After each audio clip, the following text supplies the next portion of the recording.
Capítulo 8. El garaje del Chijo.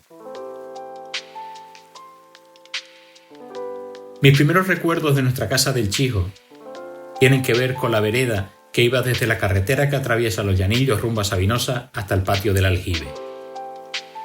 Entonces estaba de tierra. No eran más de 150 metros de una senda estrecha que pasaba junto al patio de doña Lorenza y don Bonifacio antes de llegar a lo nuestro.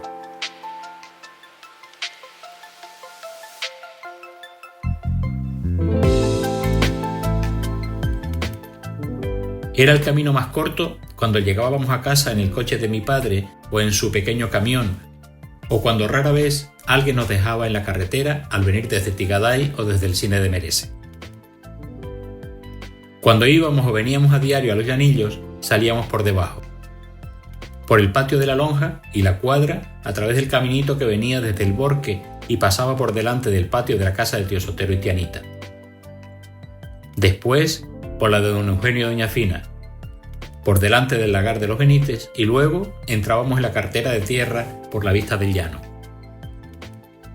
Entre la carretera y el camino que pasaba por delante de la casa de tío Sotero y la trasera de don Bonifacio, junto a la higuera, tenía mi padre un pequeño terreno.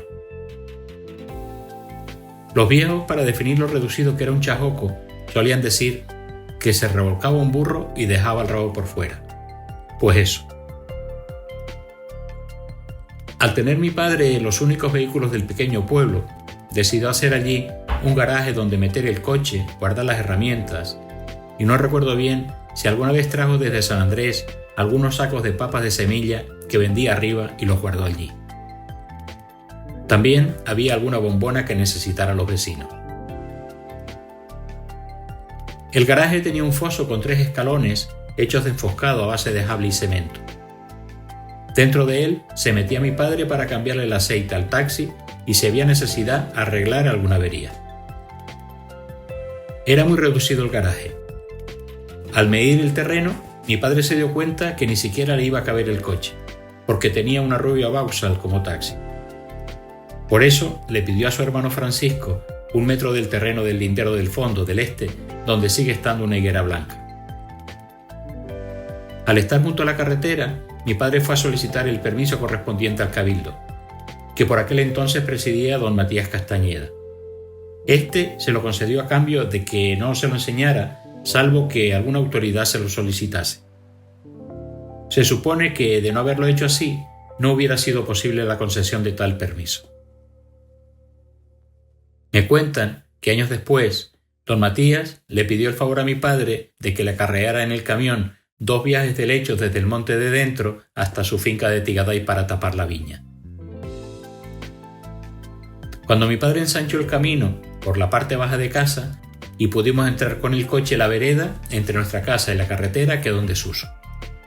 Se taparon los portillos, se levantaron las paredes y nunca más volvimos a utilizar una ruta que transitamos cientos y miles de veces. Mi padre hizo un nuevo garaje donde antes estuvo la cuadra de las vacas y la choza de la hierba, en la que picábamos en pequeños trozos comestibles para los animales los gajos de las higueras.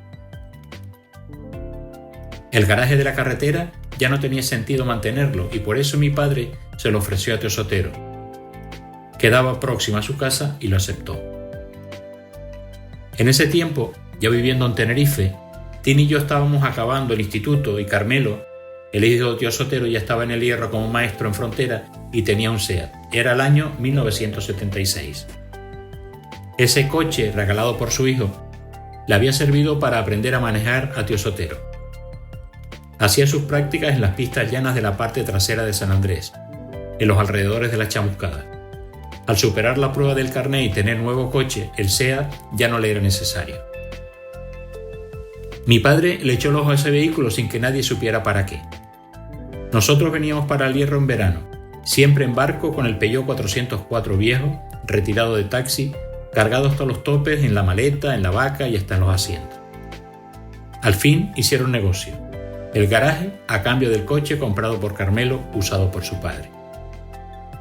Fue así como mi padre se hizo con un SEAT 127 blanco, matrícula TF 4642D, lo llevó para Tenerife y al año siguiente teníamos coche para ir a la Universidad de La Laguna, donde empezamos a estudiar en octubre de 1977.